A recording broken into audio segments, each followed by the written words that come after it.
Welcome to the Business Brains and the Bottom Line podcast. My name is Paul Delegre, your host today, and I have a fellow Paisan as my guest, Chris DiBella, the founder and CEO of DiBella Law offices. Welcome to the show, Chris. Paul, thrilled to be here. Thank you for having me.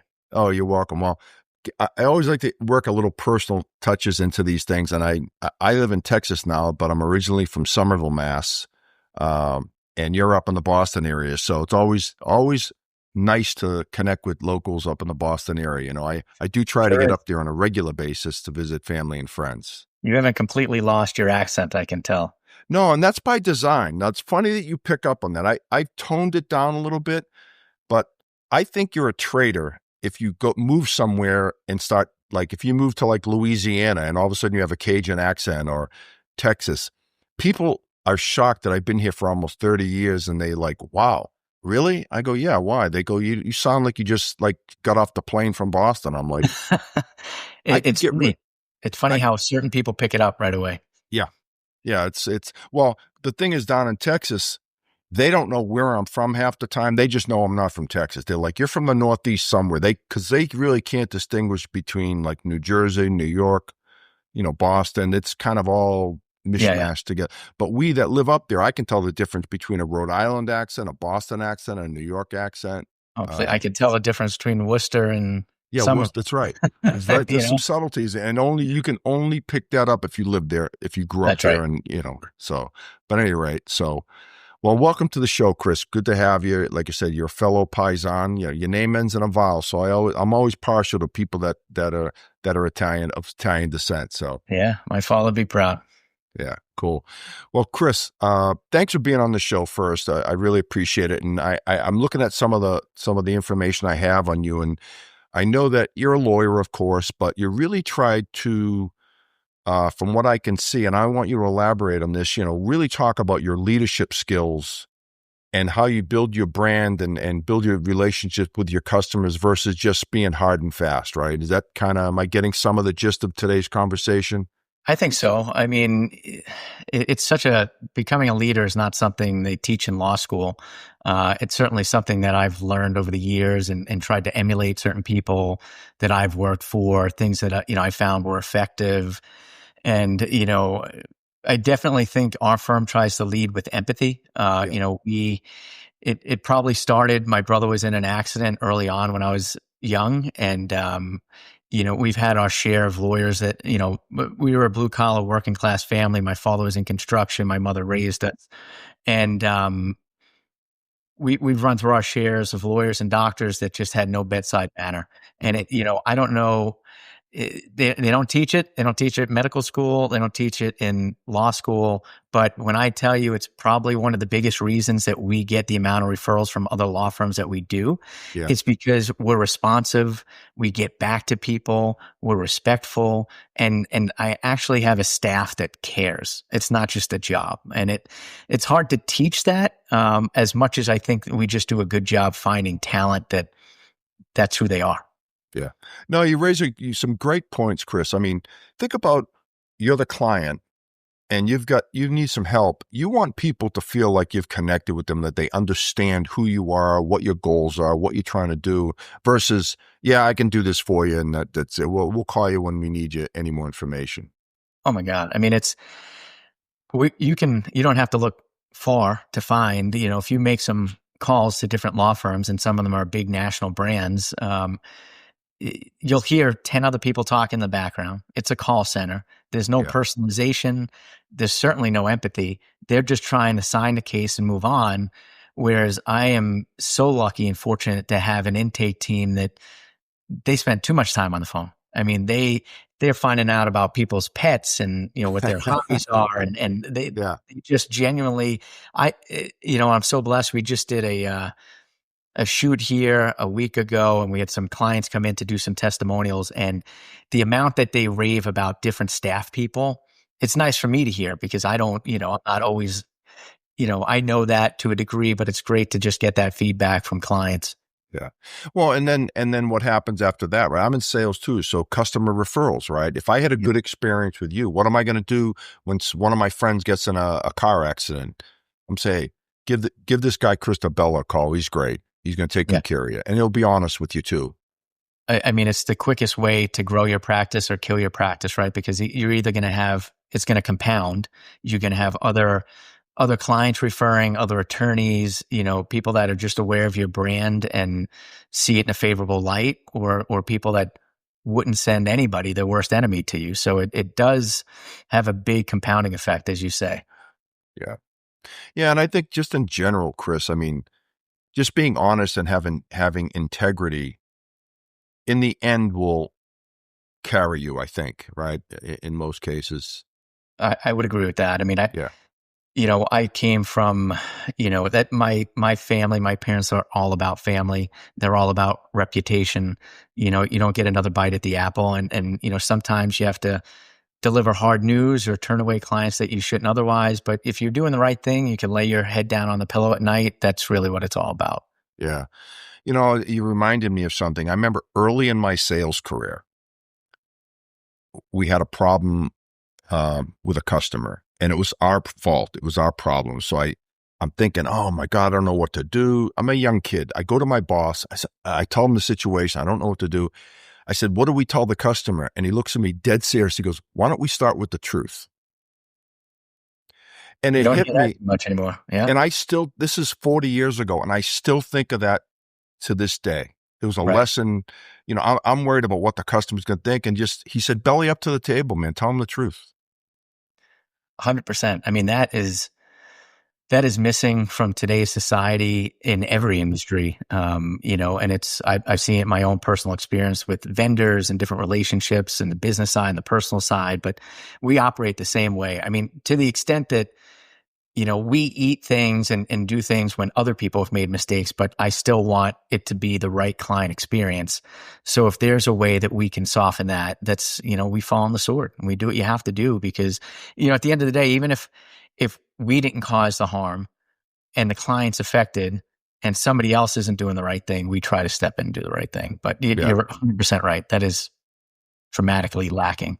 Yeah. And like you said, I mean, if you're just if it's all about money to you and you don't care and you just want to run, like you said, have these call centers that just onboard different clients and run them through the system. And who cares if you got them the most amount of money, as long as you're getting your piece. If you can sleep at night, God bless you. Yeah. All right. I'm fortunate. And I don't know how many people can say this. I love what I do. I went to business school. I did some consulting. I was miserable. Didn't like the job. I remember vividly, and you may experience this or you have at some point in your life. I just remember the dreaded Sunday night where you're like, oh shit, I got work tomorrow morning. I don't want to go. And when I can tell you, I have not had a day like that since opening and growing my own practice, because I genuinely love everyone that I come in to see at work. And I genuinely love what we do here in the office. So it's nice to have that. And I know everybody doesn't, but if there's something I urge people is to try and find that in life. Yeah. 100%. I mean, you hit a nerve with me. I remember, so many years working for these big companies that you get them the Sunday night blues, knowing that Monday's just going to be a meat grinder, right? Just people beating you over the head and grinding on you. And it took me many years to get past that. And I'm in a position in life now where I don't have the stresses and strains, and I just love what I do. I love what I do too. I've got some good customers, kind of like you. Different industries, but people are people, right? Yeah. Oh, absolutely. Yeah. So what was the transformation, Chris? Like you said, you were miserable, but you went to law school. Obviously, that's not an easy thing to do as an adult, make that commitment for 3 years or whatever it is. But how did you formulate your style? Because this didn't happen overnight. Style as kind of a leader or legally or just, Yeah, well, no, running the as a business? leader, really more on the legal side of things, about leading with empathy and the client experience that you talk about, and things like that. I honestly, I think it's been something that's been cultivated over many, many years, decades. In this, I've read a lot of books on how to lead. I am a firm believer in investing in yourself. So I go to quite a few conferences. They're personal, they're business, but they all add value in different ways. And then on top of that, emulating people that you know and respect and that have achieved things that you're only hoping to, and how do they approach it? And then part of it is also just who I am to my core and who my Sure. parents raised me to be. So I think it's a hodgepodge, quite frankly, but I am a forever student. I tell that to everybody that I hire. We all have something to learn from each other. Yeah. Even the new hire here, I say, listen, I am open to constructive criticism. So if there's something that you see that has been done at a different firm that you've worked at, we can do better, or you have an idea from school that you've learned, I want to learn from everybody. And I hope that kind of trickles down because we're all just trying to create the best experience. Yeah. And I bet, I'm taking a guess here, Chris, that your staff probably feels that you're very approachable, that, Oh yeah. they're not scared of you. They're not scared of anything, anything you're going to say to them, and that's a great feeling. It's funny. I was just talking today with someone from the staff, and we were talking about how a prior law firm that they worked for, they cried because the boss would make them cry. And it Yeah. really, to me, that doesn't even register how that happens. Like, I don't even know how you get to be that person where you're either so disrespectful, you're not, you can agree to disagree, Sure. but handle yourself in a way that you're causing staff to cry. And I've heard that more than once from people that have, worked for me that have left other law firms. And I don't really get that style. I don't know where it comes from, but they're out there, and they're out there in every industry. But that is certainly not how I run my business. Well, now we're getting psychological. I think a lot of that comes from insecurity, the way try to beat people down to make themselves look better. I've never understood that philosophy, Chris. Yeah. I think you're right. I mean, you think about it. If I have a team, I would want them to run through a wall for me. Right. Right. Just like your team, I'm guessing here, would run through a wall for you, but you've earned that, right? You've treated them with the respect. But I've never, and I see it in tech. I'm in technology, so I've worked at a lot of big companies, and I've seen these managers running roughshod over people, and they feel that's what they have to do. It doesn't work. It has never worked, and it never will work. It's funny. I feel like the higher you go, the more collaborative people can be across your own company, across industries. But I've worked in the corporate world, as you say. I worked in finance and in big law, corporations, and in the legal field, and it's a dog eat dog. Yeah. You have people looking to step on you to get to the next level, people looking to take credit for things they didn't do. It's a completely different industry. But those types of law firms or corporations, they're not built for long term. They have a high turnover. Yeah. They're burning people out. And that is, we pretty much, I have people that have been with me here from almost the beginning. People have left to retirement, but we don't get a lot of people that come here and want to be here that leave. Yeah. Because we're lucky. People like the staff. They like the culture. 100%. You touched on a good point. Any organization I would join, one of the things I always look for is tenure. If there were a lot of tenured people, that would tell me something. But if I saw very short tenures on the sales staff, I would say doesn't look good, because anyone can, when you're in an interview, everyone sounds like a great guy or gal. But when you get into the real world, it's, day-to-day operations, a little bit different. And that's great advice, because you know what? I have 3 kids, 2 of them are in college, and I don't know coming out of college that I would have had that perspective, right? You're just wondering, how do I afford all these newfound expenses that I have? And you're not really, you'll get in there a couple months and then you'll hate your job, and you'll start to realize as you grow up that there are these other reasons that you're hitting on. But it's not all about the dollar. I mean, the dollar's not insignificant, but if you want to enjoy going to work, and, life is, once you get out in the real world, as I tell my kids, things change. Yeah, no question. I have 3 kids as well. And I always told them growing up, I said, look, I know money's important. It's a cliche, but do something you love. because getting up out of every day, being miserable, going to a job is just no way to go through life. There's not enough money in the world that's going to make me happy. And unfortunately, I've had some bad situations where I hung in there. And, the old days, Chris, is, oh, you got to do your time. You got to hang in there. You got to learn how to work with your boss. And that's all somewhat true. But when you've got a situation where you have a terrible boss, you got to cut the cord, in my mind. Why belabor the point? Well, it's the number one reason why I think people leave. I think that's been pretty well documented, and I think you're 100% right. And nowadays, it's so different, right? The way you and I grew up, and we approached work, and it was our identity.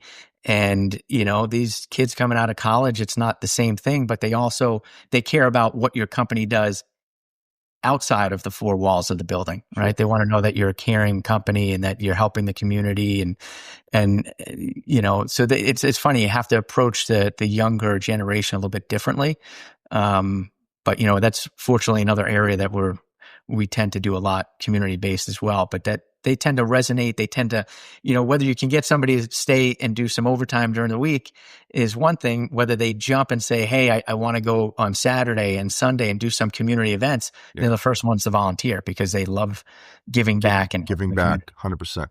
I will say this, Chris, the young kids today, I give them credit for a lot of the way they do things, because if they're not happy, they're going to leave. Like versus you and I would stay. Oh yeah, miserable every day. But these kids today, man, I tip my cap to them. I mean, they're smarter than we were. I can tell you that. Oh, for sure. Listen, I think they have just so much more knowledge at their fingertips on so many different fronts. There's, in terms of what jobs are out there and what friends are doing. And, there's a whole different world now with flexibility and people working from home. And, people, I think a lot more, I don't know how you were, but, nowadays people find a job and jump nothing to travel across the country to find a job. Yeah. So you're competing against not just people from Somerville, to the New Hampshire border, but, people from Texas coming up to Mass, 100%. So, I remember when I got out of college, I mean, I didn't want to take a job outside of 128 Loop. Yeah, right. You know what I mean? Like literally drive 15 minutes. Now it's like you said, I'm a transplant here in Texas, and I know it. There's so many people from all over the country here. Yeah. I mean, I think when I moved to Texas in 97, there were 20 million people. 28 years later, there's 30 million. Yeah. Well, Texas is a hot spot. I think a lot of people are leaving California and heading there, and it's got a lot to offer. But you can't beat Mass. The weather's not easy, but you know what? I put an outdoor rink in my backyard. Nice. My boys play hockey and they get to skate all winter, so it's a beautiful thing. Yeah, I don't miss the winters. I miss it sometimes, like during the holidays, and it's white. But I grew up in Somerville, like it's city. I mean, no front lawns. Yeah. I mean, it wasn't like living in the suburbs where you have backyard that's, like you said, you could put an ice rink in, and I never had that.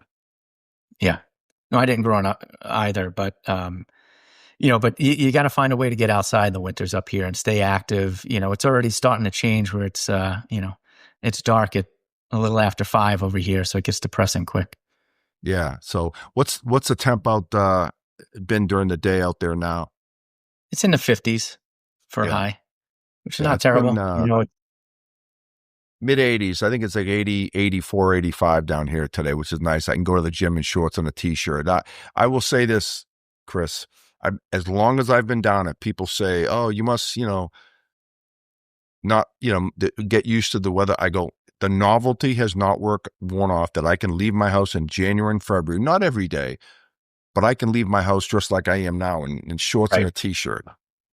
Oh, that's, it's funny because when my kids were younger, we had to have a rule because it'd be a fight every day with my boys to put pants on. And we had to have a rule that if it's under 55, they had to wear pants, but they would wear shorts every day. And that's, you go do that in Florida or maybe even in Texas, if it's 70s, people are putting on winter coats, it's just a different lifestyle. No, it really is. It really is. So I know I want to touch on something, Chris. You talked about community involvement. And is that something that is kind of required at your company or just highly recommended, or how do you manage that? Because it sounds like you want to give back. Again, my father didn't come out from a lot, did construction, and I grew up where he spent, and he's somebody that worked so much when he was younger. One of the greatest days for me was when he retired, because watching the amount of hours he worked was just, as a kid, really touched me. And he still found time to coach our teams, to go to like a cancer support group, he built like all of like the altar and everything at our local church. And, Wow. that's just something that has always been important to me. But I don't require it, and I don't have to. I mean, Right. it's literally something that people jump at. And we do so many, like this summer, we had something almost every week. And it was, if you wanted to, you could find something that you were interested in. We went to places where it was a mud strut, where there was dogs competing and doing all types of things, to, your standard, 5K for different charitable purposes, to motorcycle outings, to Puerto Rican Day festivals, to, different, the Hong Kong boat parade on the Charles River in Boston, and there's something for anybody's interest. And many people came to multiple things, but it's fun. It's fun getting out in the community. It's also fun interacting with each other outside of work. Sure. Because I think it strengthens the team when you get to know each other, and it's not just about the daily grind. Yeah, no, that's a great point, Chris. And I would venture to guess, because of the person that you are, you probably hire people that have similar values that would want to do those things, I would think, right? I'll be honest with you. It's one of the things that in our interviews, which, we try to hire very slowly, but fire quickly. And the reason for that is we take our time, and it's not, to me, it's not about, I think anybody can learn how to do something and do it well if they have the right work ethic, right attitude. But to me, the culture fit is the biggest thing. We're super protective of the culture. We want people to want to come to work, to love what they do. And you can learn how to do different phases of our industry. And I've had people come from different areas of law and become some of my best paralegals and best staff members. And it has nothing to do with the fact that they had this great knowledge base coming in. Yeah. It has everything to do with the type of person they were. Yeah, and the great attitude, right? Yeah, great attitude. I mean, it's it's contagious. You're around somebody that has a great energy, and that kind of washes off on you. It lifts your energy up. You have somebody that's low energy and is constantly walking with their head down and moping. Yeah. That draws. It sucks your energy. And I'm a firm believer in really taking the time to find those right people. Yeah, and leading by example. I'm assuming that's a big one for you too. Yeah, I mean, definitely. I think that you got to show up. You got to put in the work, and it can't just be all, do as I say, not as I do. So for sure. Yeah, it's funny. You keep reminding the gym I'm a member at Lifetime Fitness down here. Same over here. Great gyms. Big club. The general manager, I've become pretty friendly with. He's like my age, a little younger than me. He's out in the gym mopping floors, sweeping, and he says, I'm not going to ask someone to do something I wouldn't do myself. Yep. And I said to him, you're the hardest working gym manager, general manager I've ever seen at a gym, because most of them sit in their offices all day and you're out fixing equipment. He goes, I love doing it. But he goes, but that sets the example for the rest of the crew. You see it in everyday industries. I was at the bank the other day, and when I tell you there was a line of people, must have been 10 people in line, one teller, and 6 employees just sitting throughout all the offices doing nothing. And you're like, if that were in my office, we'd be sending people out to bring somebody in a conference room, get them a drink, make them at home, see if there's somebody else that could talk to them to start the process. There's a lack of, client satisfaction and the attempt to even achieve that in certain areas that I think would thrive if there was a little bit more attention to it. Yeah. Well, it's funny you say that. 10 people in a bank. Every time I go in a bank, I'm the only one in there. Oh yeah. Yeah. Well, I mean, so much can be done online nowadays, but sure. Which is great, but yeah, we're still in there, unfortunately. Yeah. Have you heard of High Rocks yet? I have not.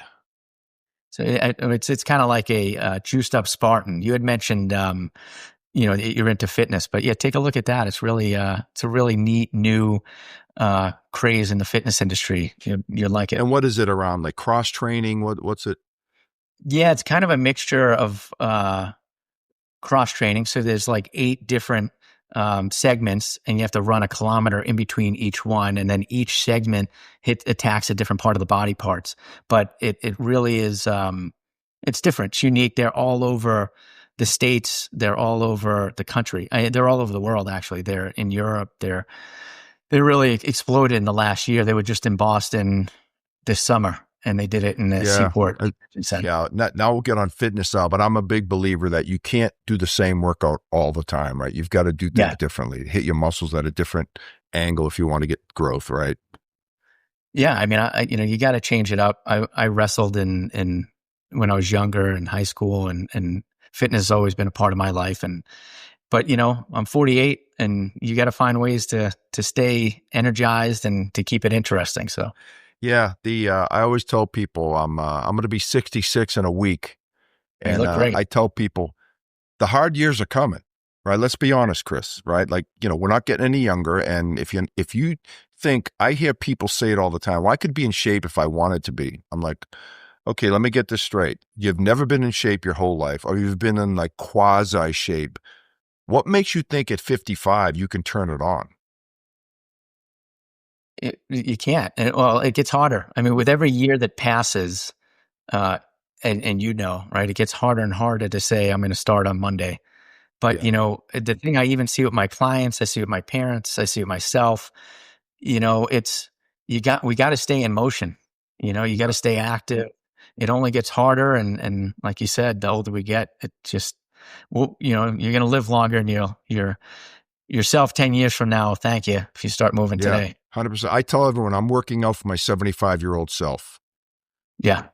Like Absolutely. my wife and I, I'm getting close to retirement. I'm still working and I love what I do. But we're traveling a lot more, Chris. We've been to 6 different countries the last 2 years. And I said to my wife, if we don't do it now, when are we going to do it? Right. Right. Well, if you get to those years, you want to be able to take advantage of traveling and moving and climbing and hiking and visiting all these places, Yeah. So I read an article recently, someone forwarded it to me and it made so much sense. They said there's a direct correlation between muscle mass and longevity. Yes. And if you think about it, Chris, how many people do you know? Well, older folks that once they go in the hospital, they're not strong enough to get out. Like they'll be in a wheelchair the rest of their life. Versus if you have good muscle mass to start with and you need a hip replacement or something, you're going to bounce back that much quicker. Yeah. Yeah. I mean, I also read this crazy article that's going back a year or two, and it said somebody that moves, but also smokes and drinks, or smokes or drinks, is going to live longer than someone that doesn't move, but doesn't smoke and drink. So it's just saying that essentially moving is more important. Yeah. That's the key factor. And, it's so important. And it's the first thing that we all neglect. We're on this wheel and this rat race. We're running around. Everything's so easy at your fingertips these days. And there's so many distractions, these young kids that, I feel for them, because these phones and streaming and DoorDash, everything is at your fingertips, and it's addictive. I tell you, Chris, just walk around, go to the grocery store, go to the mall, whatever it might be, how many out of shape, obese people there are out there. It's kind of frightening. Yeah. Yeah. It's gonna catch up to us. I mean, it's certainly affected our health insurance system, and, but we just got to keep trying. It's not easy. It's a tough world that we live in today. It's not like when we grew up. Yeah. Hopefully, and you got to be self-motivated, but hopefully with a little bit of help from what RFK is doing. I know he has his detractors, but I certainly think some of the things he's trying to get put in place with all the toxins and foods and dyes and all that stuff, getting that eliminated will help a little bit, but you do have to get up off your rear end and do something. Absolutely. So, well, Chris, we touched on a lot of things today, but, leadership was the main focus here, and how you build your business and how you build your brand and all that good stuff. And sounds like you got a great organization. And kudos to you. I appreciate it. Congratulations. Thank you very much. Is there anything else that we missed today? You sent me a bunch of notes, and I know I touched on some of them, but is there anything else you'd like to talk about? I've been kind of prodding you for things, but what do you think? Yeah. I mean, one of the things that we didn't talk about much, and I don't know how it's affected you, and I'm sure it has, but, with the change in technology and AI, is that something that you're utilizing a lot? We use it all the time. And So I saw that in my notes and I forgot to ask you about it, but yeah, so I'm in technology, information technology. So AI is a big buzz point today, but I was going to ask you, how has AI affected your business and where do you see it going down the road? How long term? Yeah. I mean, it's affected it dramatically in a lot of different areas. So, in our marketing team, it helps, so for example, we're doing a podcast right now. And, in the past, we would have our marketing guy go over a half hour, 45-minute hour podcast and trying to find viral clips and hashtag everything. And now you can upload things to different AIs that they're going to clip it. They're going to find viral clips. They're going to find interesting parts. They're going to help you narrate it and caption it. And, so in marketing, it's really helped us to create a strategy and how to implement that strategy and what the messaging should be. And so there's a lot of areas that we use it in marketing. So it really allows one person to almost use AI to be their team. Yeah. And it gives them it just increases the bandwidth of what they're able to put, their output can be. It also, just from generating letters, emails, going through voluminous documents that would take hours on end, you can do in seconds. And but they're at least in the legal world, I'm not sure if you've read about it in different, in the Wall Street Journal and different places, you can't open the newspaper, whether on your iPad, who has a hard copy one. Yeah. You can't open a newspaper without seeing a reference to a law firm that ran afoul of creating a motion or pleading to a court that referenced made up citations. And so there's a lot of law firms that are, so AI hallucinates and they will create up fake cases, and they're getting cited on a large scale because they're not taking the time. You may save hours in generating some of this stuff, but you have to take the time to review and edit, right? We're moving more towards that. Maybe we're not creating as much, but we're reviewing and editing and tweaking it. But you also have to check all of those citations and things that we're presenting to these courts. So that's very important. But I see it moving, in some ways I'm a little scared about where it's going to go because I don't think, there's no guidelines on it right now, right? Every country's in a race to just get in front of the next person, but nobody's talking about, how do we make sure we're doing it the right way? Yeah.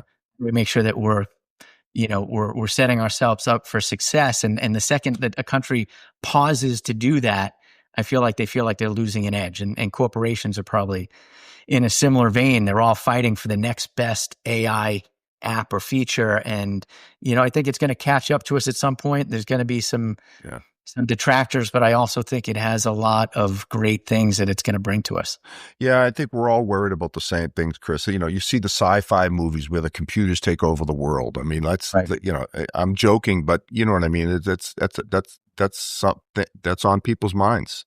Yeah. I mean, and it's not as far-fetched as it was 20 years ago. 100%. But we'll get, like anything else in technology, we'll get our arms wrapped around this. I don't know when, but we'll get it done. And, there are some, the problem I have with it is there's a lot of nefarious people out there using it with voice replication and just there's a lot of nasty people out there using it for the wrong purposes. And that's my biggest concern. I have no problem with a guy like you trying to make your business more efficient, right? Streamline, grow your business, all good stuff.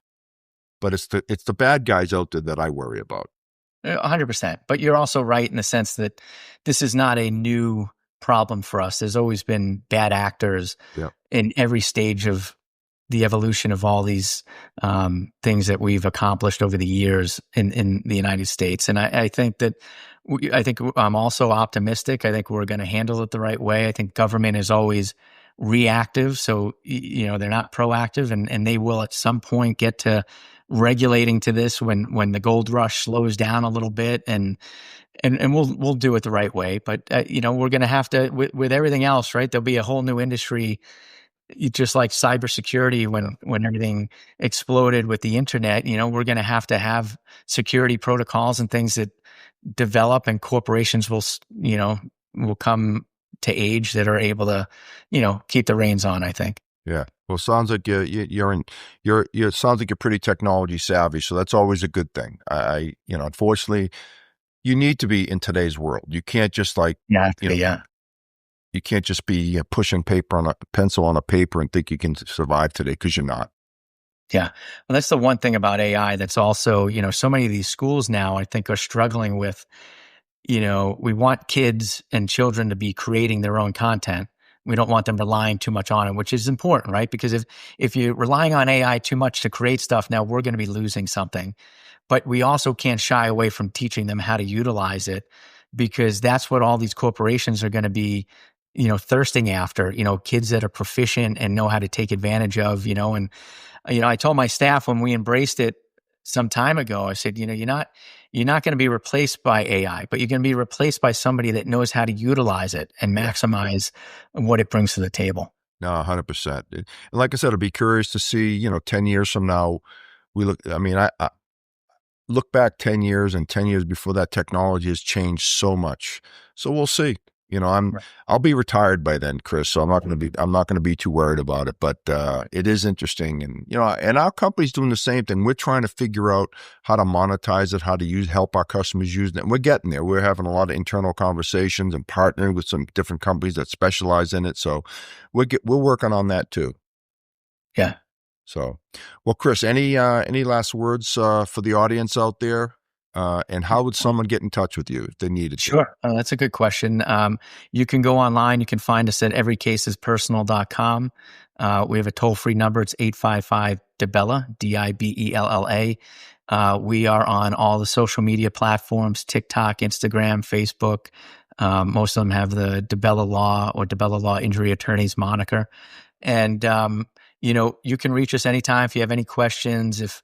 I love talking to everybody, Paul. Yeah. I mean, if it's a new lawyer that wants to chat about, what industry to get into, or thinking about hanging a shingle, if it's a client that just doesn't know if they have a case and just wants to talk about that, or if it's somebody in the technology field that's like, hey, Chris, has your firm thought about using this? I love learning from other people. I love mentoring other people. So if anybody out there that finds any of this interesting, don't hesitate to drop me a line. Yeah. And the theme I just got out of that, Chris, is just keep helping people, right? Just that it all comes back.